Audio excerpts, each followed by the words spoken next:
March 26, 1945, just outside Elsdorf, Germany. The engine of Super Pershing No. 40 idled roughly as Sergeant Nicholas Mashlonik peered through his commander's periscope into the grey afternoon haze. His crew had been fighting since dawn, pushing through scattered German resistance as First Army's drive toward the Rhine intensified. Around them, the flat agricultural landscape of the Rhineland stretched in all directions, interrupted only by farmhouses reduced to rubble and the occasional tree line where German soldiers still hid with panzerfausts. The smell of cordite and burning diesel hung in the cold air. What Mashlonik didn't know as he scanned the horizon was that in approximately 4 minutes, his tank would face a test that would redefine American confidence in armoured warfare. A German 88mm anti-tank gun sat concealed in a tree line 800 yards to his front, its crew veteran artillerists who had destroyed dozens of American tanks since Normandy. They were tracking Super Pershing through their optical sight at that very moment, calculating range and windage, preparing to fire the weapon that had terrorized Allied armor crews for 3 years. The German gunner's finger rested on the firing lever. He was confident. The 88mm had never failed him. It punched through Sherman armor like tissue paper. Even at extreme range, the gun's penetrating power was devastating. He had no reason to believe this target would be different. If you're enjoying this deep dive into the story, hit the subscribe button and let us know in the comments from where in the world you are watching from today. The 88mm gun represented more than just a weapon to German forces. It embodied a psychological advantage that had sustained Wehrmacht morale even as their strategic position collapsed. Since its introduction in North Africa, the gun had achieved an almost mythical status among both German and Allied troops. Its high muzzle velocity, flat trajectory, and exceptional penetrating power made it the most feared anti-tank weapon of the war. American tank crews had learned to dread the distant crack of an 88 firing, knowing that the shell would arrive almost simultaneously with the sound. There was no time to react, no chance to take evasive action. You were simply hit, and if you were in a Sherman, you were probably dead. The weapon's development had begun in the 1930s, when German engineers designed an anti-aircraft gun with sufficient power to engage high-altitude bombers. The Flak 18, as it was designated, fired an 88mm shell at 2,700 feet per second.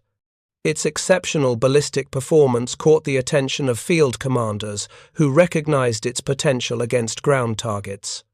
During the Spanish Civil War in 1937, German forces experimented with using the Flak 18 against Republican fortifications.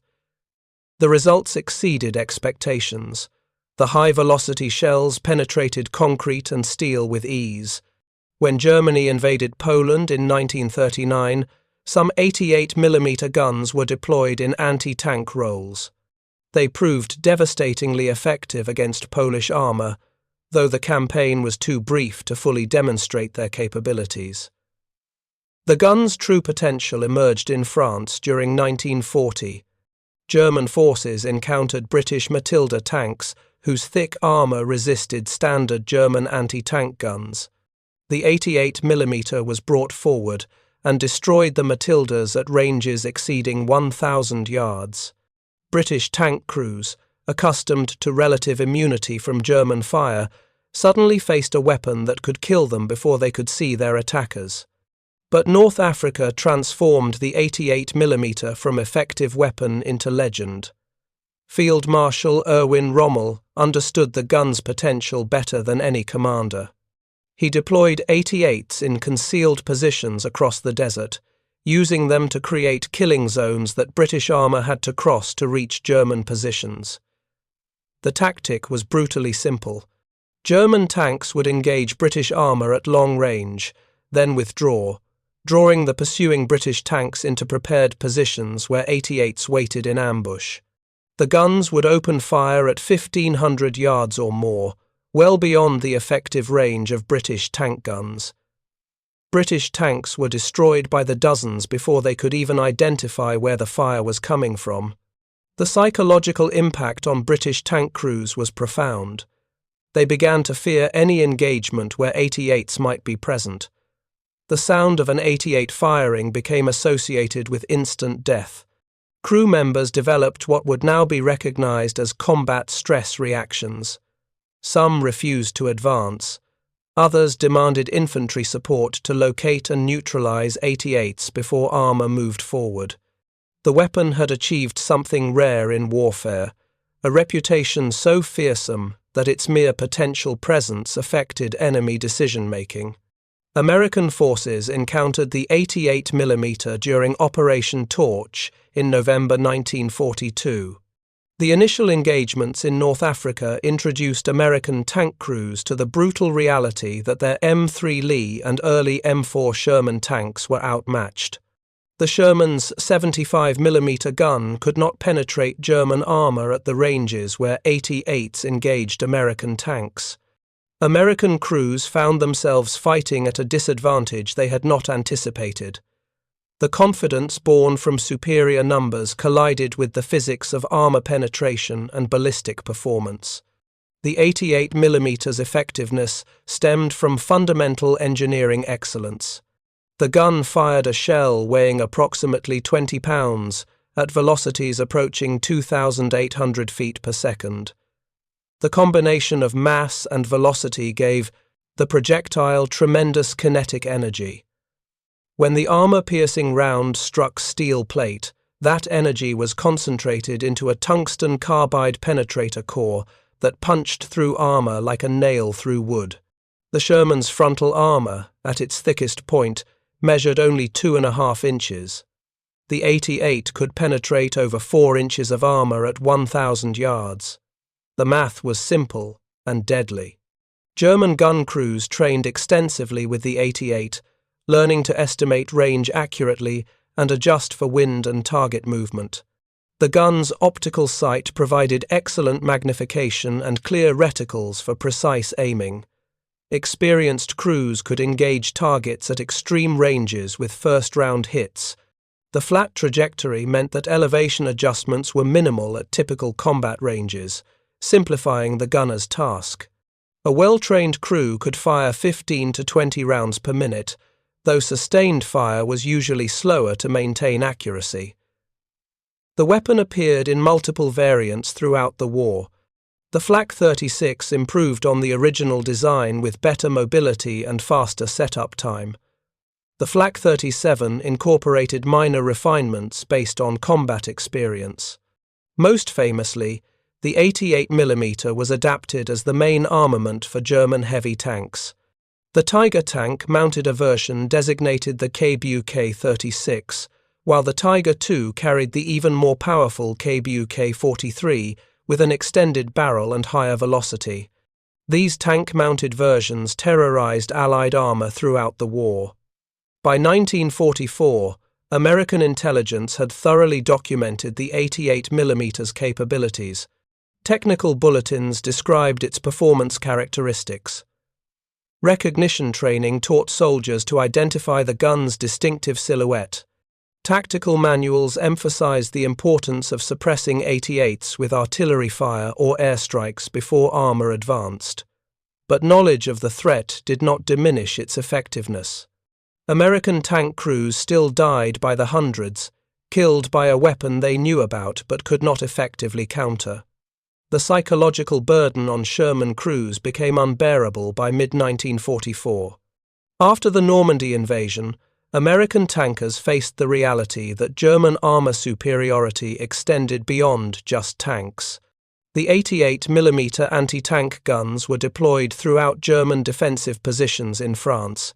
Every hedgerow could hide one, every tree line was suspect. Advancing through Norman bocage country meant exposing your tank to potential 88 fire from multiple directions.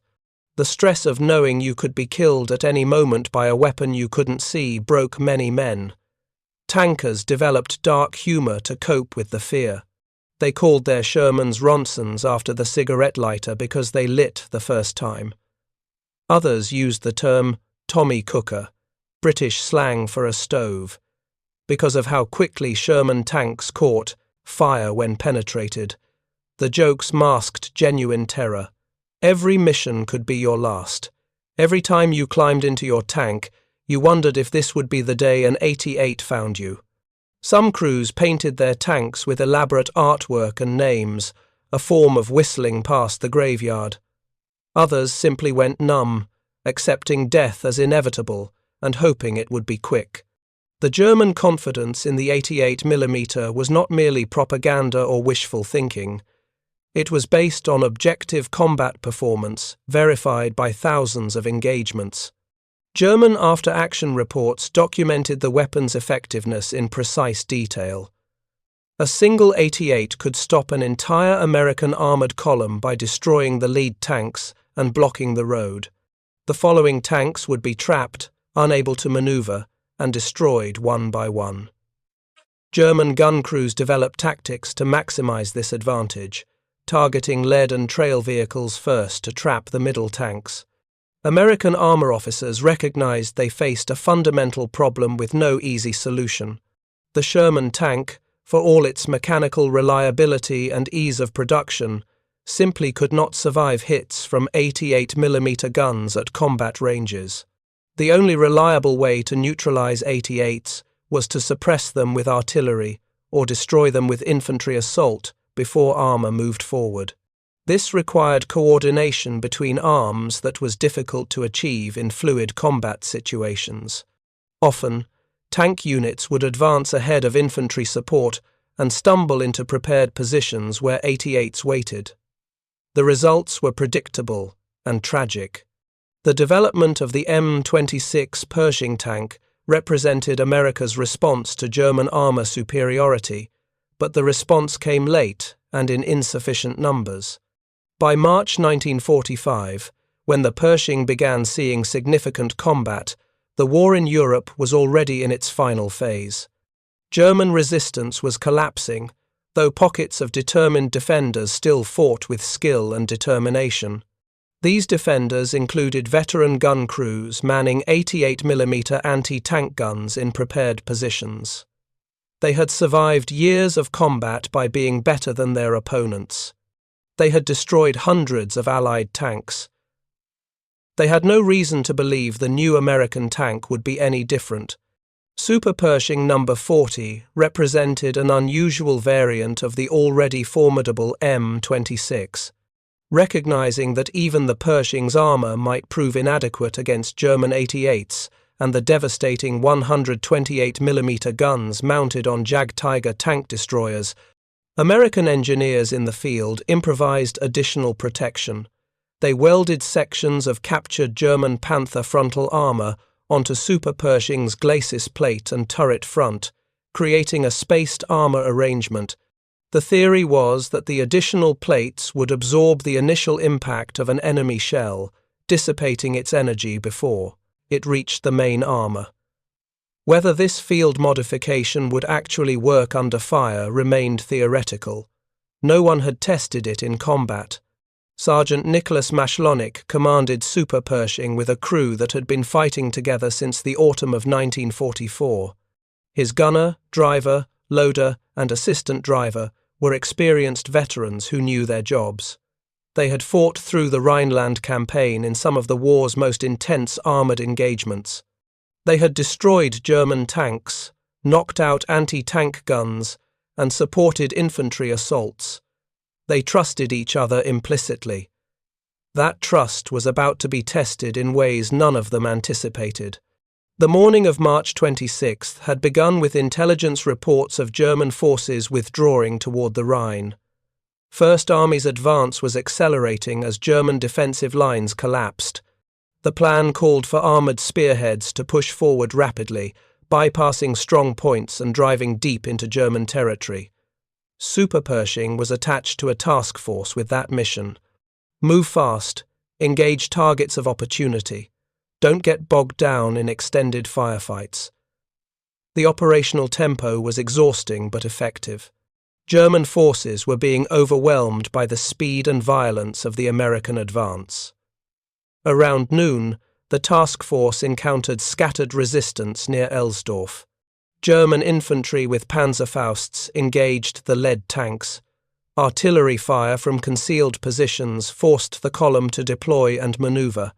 It was the kind of running fight that characterized the war's final months: confused, violent, and ultimately futile for the defenders. Super Pershing moved forward with other tanks, engaging targets as they appeared, supporting infantry as they cleared buildings. The crew had been in action for 6 hours. They were tired but alert, knowing that fatigue could be fatal. The German 88mm gun position had been established 2 days earlier as part of a rearguard defensive line.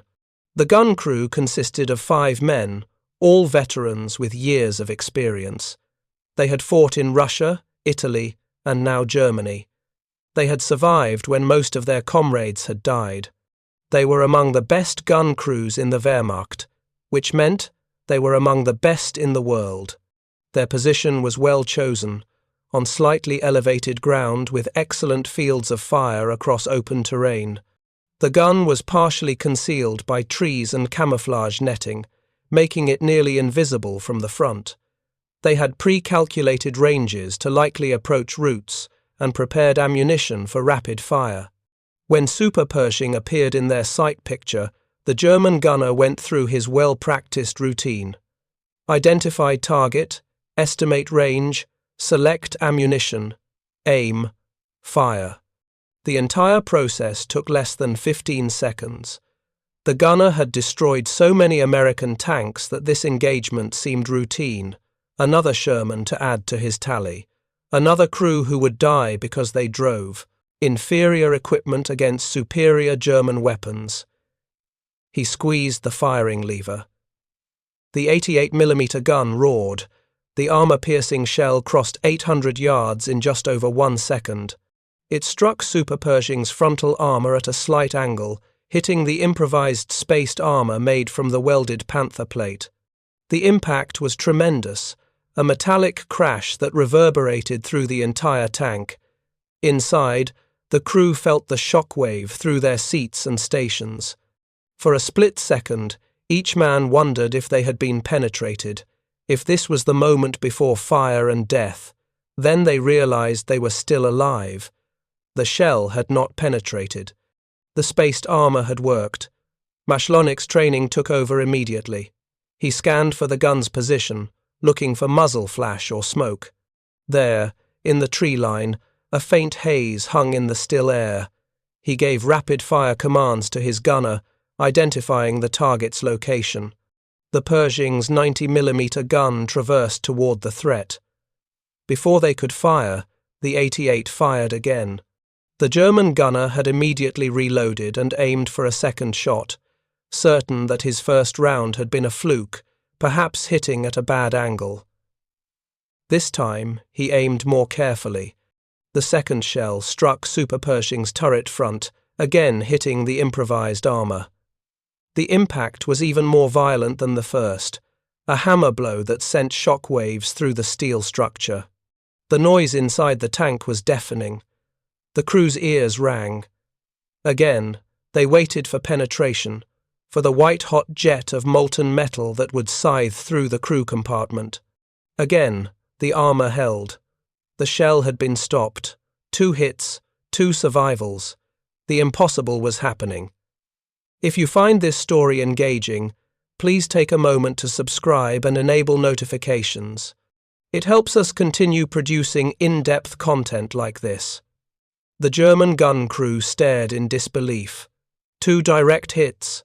Both had failed to penetrate. The gunner checked his sight alignment, wondering if he had somehow missed or hit at extreme angles. But no, both shots had struck squarely on the target. This should not be possible. The 88mm had never failed before. It had destroyed every tank they had ever engaged. Something was wrong. Something had changed. For the first time, the gun crew felt uncertainty creep into their confidence. The third shell struck moments later, impacting the side of the turret as Super Pershing began to traverse. The German gunner, now desperate, was firing as rapidly as his loader could feed rounds into the breach. Each shot represented years of training, hundreds of successful engagements, and the accumulated confidence of a weapon system that had never failed. The shell hit with tremendous force, sending sparks cascading off the improvised armor plating. Inside the tank, Mashlonik and his crew braced against their stations as the impact rattled their bones. The loader nearly dropped, the 90mm round he was ramming into the breach. The driver's hands tightened on the controls, ready to maneuver if ordered. Still, the armor held. By now, other American tanks in the formation had identified the 88's position. Machine gun fire raked the tree line. High explosive shells began landing near the German position, throwing up geysers of earth and shrapnel. The German gun crew, trained to operate under fire, continued their work with mechanical precision. Load, aim, fire. Load, aim, fire. The rhythm they had perfected through countless engagements sustained them even as their world collapsed around them. The fourth shell left the barrel and streaked towards Super Pershing, striking the frontal hull. Again, the improvised armor absorbed the impact. Again, the penetrator failed to reach the main armor plate behind it. Mashlonik's gunner finally had his target acquired. The crosshairs of his optical sight settled on the muzzle flash he could now clearly see through the camouflage netting. The range was calculated. The ammunition was loaded. The gun was laid. He fired. The 90mm gun's recoil rocked the entire 35-ton tank backward on its suspension. The armor-piercing round covered the 800 yards in slightly over a second and struck the 88mm gun's shield with devastating effect. The German gun position erupted in smoke and flying debris. The shield, designed to protect the crew from small arms fire and shrapnel, offered no resistance to the massive American penetrator. The round punched through and detonated among the crew. But the German gunner, wounded and partially deafened, managed to fire one final shot before the position was completely destroyed. This fifth shell, fired almost reflexively by a dying man who refused to accept defeat, struck Super Pershing's lower hull. The impact was less severe than the previous hits, striking at a more extreme angle. The shell skipped off the armor and tumbled away, its energy dissipated. 5 direct hits from the most feared anti-tank gun in the German arsenal, 5 failures to penetrate. The mathematical improbability of what had just occurred was staggering. When the smoke cleared, Super Pershing sat in the open ground, scarred but intact. The improvised armor plates showed deep gouges where shells had struck. The steel was scorched and deformed, but it had done its job. The crew inside sat in stunned silence for a moment, each man processing what had just happened. They had been hit 5 times by a weapon that had killed thousands of American tankers. They should have been dead. Their tank should have been a burning wreck.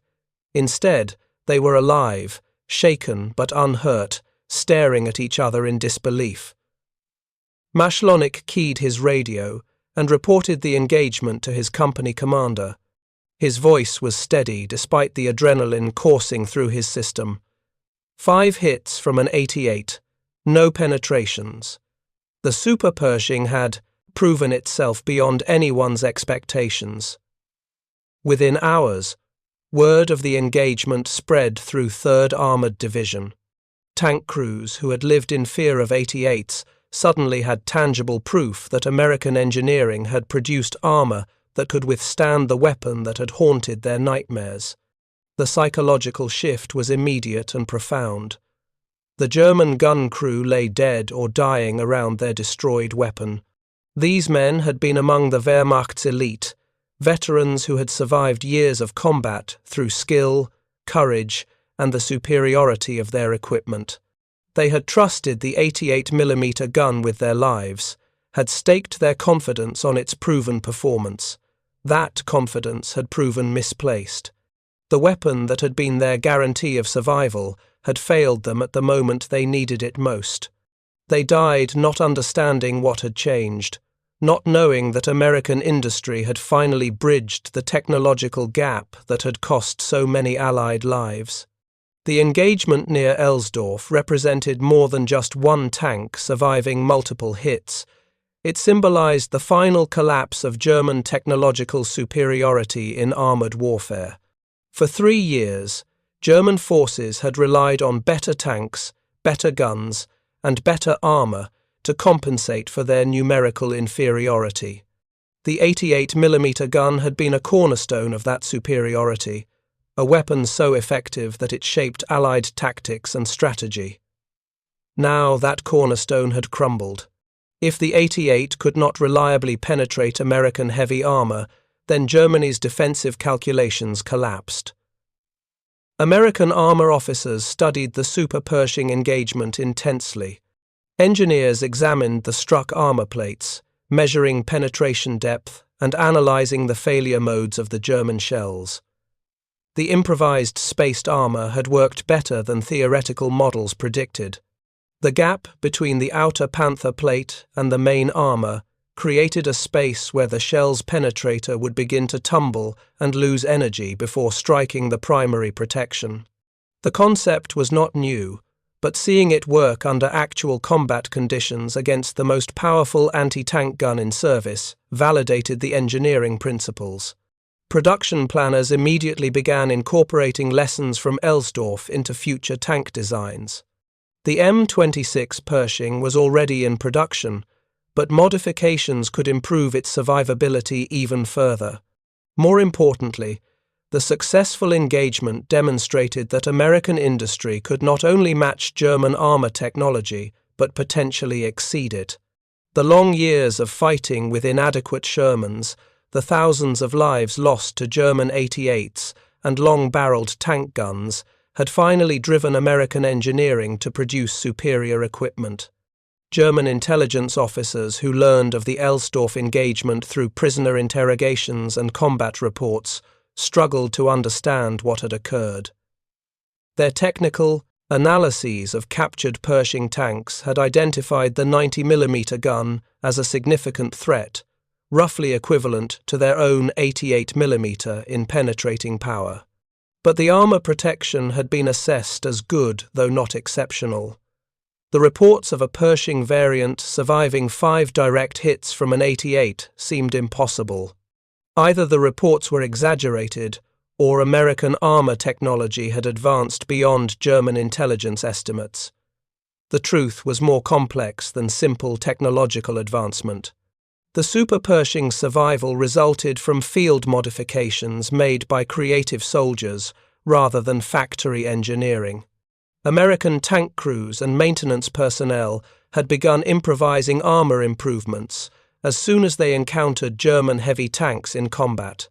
They welded track links to hulls, attached spare road wheels to turrets, and added sandbags or concrete to frontal armor. These modifications were rarely effective and often made tanks slower and more mechanically unreliable. But they reflected American soldiers' refusal to accept inadequate equipment passively. The Super Pershing's improvised armor took these field modifications to their logical conclusion. Rather than using track links or road wheels, the crew had obtained actual Panther frontal armor plates from a destroyed German tank and welded them onto their Pershing. The engineering was crude but effective. The plates were not precisely fitted or scientifically angled. They were simply bolted and welded in place with enough spacing to create the desired effect. That such a rough field modification could stop 588mm rounds spoke to both the modification's effectiveness and the desperation that drove its creation. By early April 1945, German resistance west of the Rhine had effectively ceased. The remaining Wehrmacht forces retreated across the river, blowing bridges behind them to slow the American advance. The 88mm guns that had not been destroyed were abandoned for lack of ammunition or transport. German tank crews who had once advanced confidently against Allied armor now hid their vehicles in forests and towns, hoping to avoid engagement. The psychological dominance they had enjoyed since North Africa had evaporated in the face of overwhelming Allied material superiority. American armored divisions crossed the Rhine in multiple locations during early April, exploiting the bridgehead at Remagen and additional crossing sites secured by engineers. The Pershing tanks, both standard and the few Super Pershing variants, led these advances. They encountered scattered German resistance that grew increasingly desperate and ineffective. Tiger and Panther tanks that had terrorized Allied armor now sat immobilized by lack of fuel, their powerful guns useless without the ability to maneuver. German tank crews who still had operational vehicles often chose to surrender rather than fight against. Impossible odds. The rapid collapse of German resistance in April 1945 demonstrated what happened when technological parity combined with overwhelming numerical superiority. American and British forces advanced on broad fronts with hundreds of tanks, supported by complete air superiority and unlimited artillery ammunition. German forces, even when they possessed superior weapons, could not establish defensive lines that would hold against such pressure. Every position was flanked, every strong point bypassed, every counterattack overwhelmed by sheer weight of metal and explosives. Mashlonik and his crew continued fighting through April, pushing deep into central Germany. They encountered German forces that ranged from fanatical Hitler Youth fighters to Wehrmacht units that surrendered at first opportunity. The Super Pershing's scarred armor attracted attention wherever it went. Other tank crews asked to see the impacts, to touch the deformed steel where 88mm shells had struck and failed to penetrate. The tank became a symbol of American resilience and industrial capability, proof that American soldiers no longer had to fight with inadequate equipment. The psychological burden carried by Sherman crews who had fought earlier in the war could not be erased by the Pershing's arrival. Thousands of American tankers had died in vehicles they knew were inferior to German armor. They had climbed into their tanks each morning knowing that any encounter with a German 88 or Panther could be their last. Many had watched friends burn alive in tanks that caught fire after being penetrated. The survivors carried memories that would haunt them for decades. Some could never speak about their experiences. Others developed what would later be recognized as post-traumatic stress disorder, suffering nightmares and anxiety attacks triggered by loud noises or the smell of diesel fuel. The German 88mm gun crews who survived the war faced a different psychological reckoning. They had believed in their weapons' superiority with the fervor of men whose lives depended on that belief. The discovery that American tanks could now withstand their guns shattered fundamental assumptions about German technological excellence. Many veterans struggled to reconcile their combat experiences with the narrative of German superiority they had been taught. How could the supposedly inferior Americans have produced tanks that matched or exceeded German armor? The cognitive dissonance was profound and lasting. The broader implications of the Super Pershing engagement extended beyond individual experiences or even military technology. The incident demonstrated that American industrial capacity, once fully mobilized and properly directed, could compete with any nation in any field of technology. The initial failures with the Sherman tank reflected bureaucratic dysfunction and doctrinal rigidity rather than engineering incapacity. Once those obstacles were overcome, American industry produced the Pershing in months, taking it from concept to combat deployment faster than German industry could respond. This industrial flexibility terrified anyone who understood its implications. Germany had based its war strategy on achieving quick victories before Allied industrial superiority could be brought to bear. When Blitzkrieg failed to knock Britain out of the war, and the Soviet Union proved unexpectedly resilient, Germany's strategic position became untenable. American entry into the war guaranteed eventual German defeat through sheer material attrition. The Super Pershing's survival of 5 88mm hits provided a perfect metaphor for this broader strategic reality. Germany could not produce enough of anything to overcome Allied industrial capacity. The war in Europe ended on May 8, 1945, with Germany's unconditional surrender. Super Pershing No. 40 survived the entire campaign and was eventually returned to the United States. The tank was preserved as a museum piece, its battle-scarred armor serving as testament to the engagement near Elsdorf. Visitors can still see the impact marks where 5 88mm shells struck and failed to penetrate. Each gouge in the steel represents a moment when American engineering saved lives, when improvised field modifications proved more effective than German precision manufacturing. Mashlonik returned home after the war and rarely spoke about his experiences. Like many veterans, he found that civilians could not understand what he had endured. The fear of combat, the guilt of survival, the memories of friends who died, these experiences created a gulf between veterans and those who had remained home. Mashlonik worked as a mechanic, married, raised children, and lived a quiet life.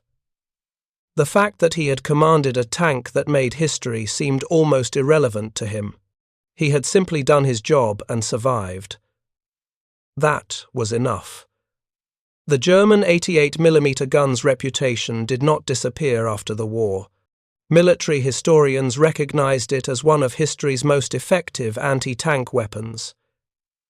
Its design influenced post-war gun development in multiple nations. The basic principles that made it effective, high velocity, flat trajectory, excellent optics, remained relevant in subsequent conflicts. But the weapon's psychological impact, the terror it inspired in Allied tank crews, gradually faded as veterans aged and new generations learned about the war primarily through books and films. The human cost of the 88mm's effectiveness remains difficult to quantify precisely.